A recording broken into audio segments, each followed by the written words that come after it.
My name's Gary. I'm the personal coach to Mo Farah and Bashir Abdi.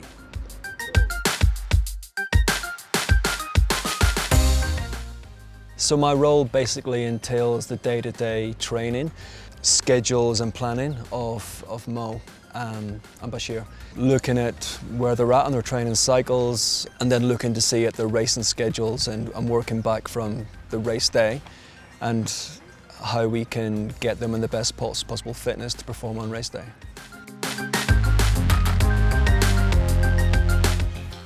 My background is I was an athlete a long time ago. I was involved with my wife, who's Paula Radcliffe. I was around a lot of the stuff that when she was still competing, so I got to know Mo then, so our kind of relationship goes back long time ago, probably to 1999, 2000, and then I became involved with Mo at the kind of the second half of 2017.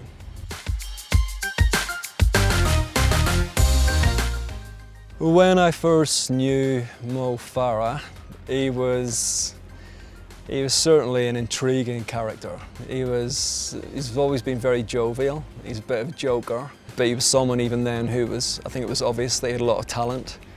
I think it took him a little bit of time to find his way. And he still retains a lot of those qualities that he had when he's a kid. Sometimes probably he's a big kid, but he's kind of refined himself. He's a very hard worker, he's very focused. And he's just someone who it's not a joy to coach him, but it's someone I kind of feel semi-privileged to be able to coach him.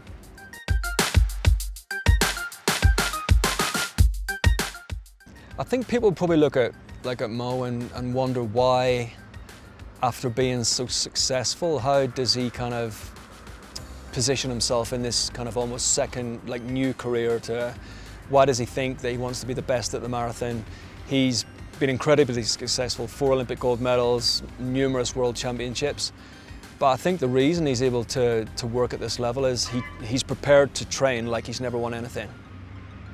And I think that's the default of his mindset. He puts his mind to something, and there's almost like he doesn't give himself he has to do it.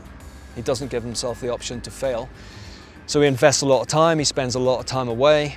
I guess all of us put a lot of kind of preparation into it, and he kind of sees the end result is he has to deliver the goods to justify everything that everybody's put into it, which is a very basic way of looking at it, but ultimately I think it makes sense to me and it makes sense to him, so it just works.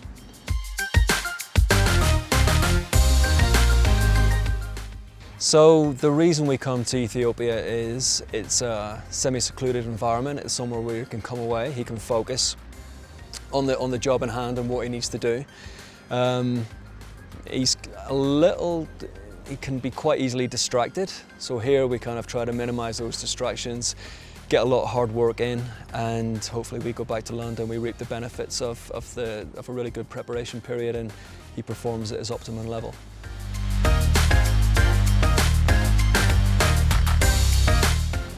Okay, one of the reasons we come to a high altitude is the stresses on your body are obviously higher, and your body becomes more efficient dealing with stress and dealing with the environmental pressures that your body's put under. So when you go back to sea level, there's more oxygen content in the air, and you're able to benefit from those, and obviously, hopefully, your performance improves.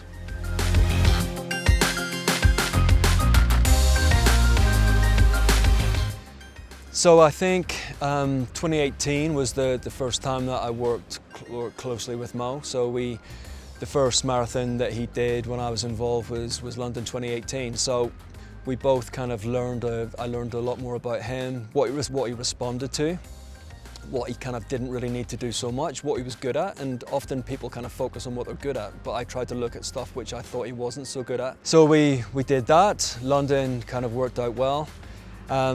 And then his next marathon was in Chicago in the autumn. I added some more elements to his training program that I just didn't think he was capable of incorporating earlier in the year. And then moving on to this third marathon, again, things have been refined. Again, the environment's slightly different. It's slightly higher than we were in for the full preparation. But I'm happy with things our end.